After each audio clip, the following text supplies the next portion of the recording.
ചെറിയ മ്യൂസിക്കൽ സ്കിറ്റിലേക്ക് എല്ലാവരെയും ഹാർദവമായി സ്വാഗതം ചെയ്യുന്നു. നമ്മുടെ കുഞ്ഞുങ്ങൾ ഇവിടെ അവതരിപ്പിക്കുന്ന ഈ സ്കിറ്റിന്റെ പ്രതിപാദ്യ വിഷയം ഡെയിലി ലൈഫിൽ ദൈവമക്കളും സാത്താനും തമ്മിൽ നടക്കുന്ന ആത്മീയ യുദ്ധമാണ്. അല്ലാതെ മനുഷ്യർ തമ്മിലുള്ള യുദ്ധത്തെക്കുറിച്ച് അല്ല എന്നത് പ്രത്യേകം ശ്രദ്ധിച്ചാൽ കുട്ടികളെന്നോ മുതിർന്നവർ എന്നോ വ്യത്യാസമില്ലാതെ എല്ലാവരും ഇത്തരം പോരാട്ടങ്ങൾ നേരിടുന്നവരാണ്. ചിലപ്പോൾ ഭയം, ചിലപ്പോൾ ആശയക്കുഴപ്പം, ചിലപ്പോൾ കള്ളം പറയാനും തെറ്റുകൾ ചെയ്യാനുമുള്ള പ്രലോഭനങ്ങൾ എന്നിവ എടുത്തു പറയാവുന്നവയാണ്. ദൈവത്തിന്റെ വചനം നാം പഠിക്കുമ്പോൾ ഈ പോരാട്ടങ്ങൾ ദൈവത്തിൽ നിന്നും നമ്മെ അകറ്റിക്കളയാൻ ശ്രമിക്കുന്ന സാത്താന്റെ അന്ധകാര ശക്തികളോടാണ് എന്ന് മനസ്സിലാക്കാം. ഈ മ്യൂസിക്കൽ സ്കിറ്റിലൂടെ ഒരു വിശ്വാസിയുടെ ജീവിതത്തിലേക്ക് പൈശാചിക ശക്തികൾ എങ്ങനെയാണ് പ്രവേശിക്കാൻ ശ്രമിക്കുന്നത് എന്നും അവയെ അതിജീവിക്കുവാൻ ദൈവം നമ്മൾക്ക് നൽകിയിരിക്കുന്ന ദൈവത്തിന്റെ സർവായുധ വർഗങ്ങൾ ധരിക്കുന്നതിനെ കുറിച്ചും കുട്ടികൾ മനോഹരമായി അവതരിപ്പിക്കുന്നു. ഈ സ്കിറ്റ് കാണുമ്പോൾ ഒരു കാര്യം മനസ്സിലാക്കുക: ഇരുട്ടിന്റെ ശക്തികൾ നമ്മെ പിന്തുടർന്നുകൊണ്ടിരിക്കും. എന്നാൽ ദൈവത്തിൽ പൂർണ്ണമായി ആശ്രയിക്കുന്നവരെ ഇരുട്ടിന്റെ ശക്തികൾക്ക് ഒരിക്കലും ജയിക്കാൻ സാധിക്കില്ല. വചനം ഇങ്ങനെ പറയുന്നു, എഫേസ്യർ 6:11, പിശാചിന്റെ തന്ത്രങ്ങളോട് എതിർത്ത് നിൽപ്പാൻ കഴിയേണ്ടതിന് ദൈവത്തിന്റെ സർവായുധ വർഗം ധരിച്ചുകൊള്ളി. ക്ഷമയോടെ ശ്രദ്ധിച്ചാൽ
ും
സർവായുധങ്ങൾ നാം ധരിക്കണം, വിശ്വാസം പരിചയക്കണം.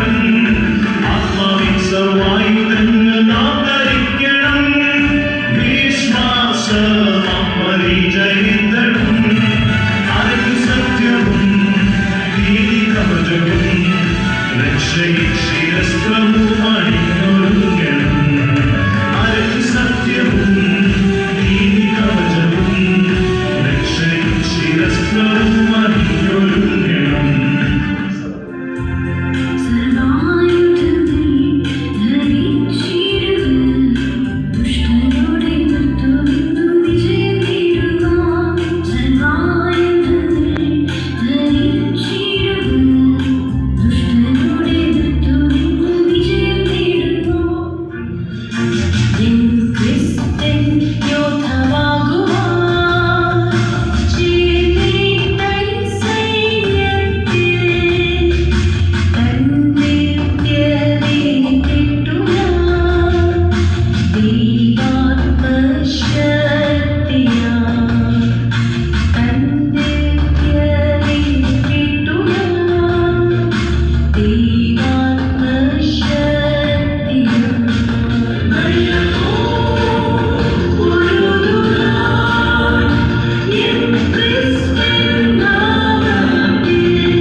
പ്രിയ ദൈവമക്കളെ, ഒരു ദൈവപൈതലിന്റെ ജീവിതത്തിൽ ഇരുട്ടിന്റെ ശക്തികൾ അവനെ കീഴടക്കാൻ ശ്രമിക്കും.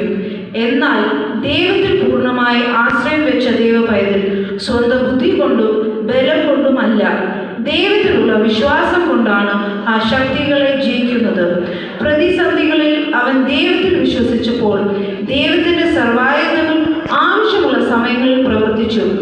സത്യം കള്ളത്തെ ജയിച്ചു, നീതി പാപത്തെ ജയിച്ചു, സമാധാനം ഭയത്തെ തോൽപ്പിച്ചു, വിശ്വാസം സംശയത്തെ നീക്കി, രക്ഷ മരണത്തെ തോൽപ്പിച്ചു. ഈ സന്ദേശം ഇവിടെ ഇരിക്കുന്ന കുഞ്ഞുങ്ങൾക്ക് മാത്രമല്ല, നാം എല്ലാവർക്കും ദൈവം നൽകുന്ന ഒരു ഓർമ്മപ്പെടുത്തലാണ്. ജീവിതത്തിൽ നാം ദൈവത്തിൽ പൂർണ്ണമായി ആശ്രയിച്ചാൽ ശത്രുവിന്റെ കെണിയിൽ അകപ്പെടാതെ ദൈവം തന്റെ ശക്തിയാൽ നമ്മെ നടത്തും. എഫേഷ്യൻസ് 6:10-18 ദൈവത്തിന്റെ ആത്മാവ് നമ്മെ പഠിപ്പിക്കുന്നത് ഇതാണ്: നമ്മളുടെ പോരാട്ടം മനുഷ്യരോടല്ല, ഇരുട്ടിന്റെ ശക്തികളോടാണ്. അതുകൊണ്ട് ദുർദിവസങ്ങളിൽ ഉറച്ചു നിൽക്കാൻ ദൈവത്തിന്റെ സർവായുധങ്ങൾ ധരിക്കേണ്ടതാണ്. സത്യം അരയിൽ കെട്ടുക, നീതി കവചം പോലെ ധരിക്കുക, സമാധാന സുവിശേഷത്തിന്റെ ഒരുക്കം കാലിൽ ചെരുപ്പാക്കുക. എല്ലാറ്റിനും മീതെ വിശ്വാസം എന്ന പരിച എടുത്താൽ ദുഷ്ടന്റെ തീ അമ്പുകളൊക്കെയും കെടുത്തുവാൻ കഴിയും. ദൈവവചനം എന്ന ആത്മാവിന്റെ വാളും നമ്മൾ കൈക്കൊള്ളണം.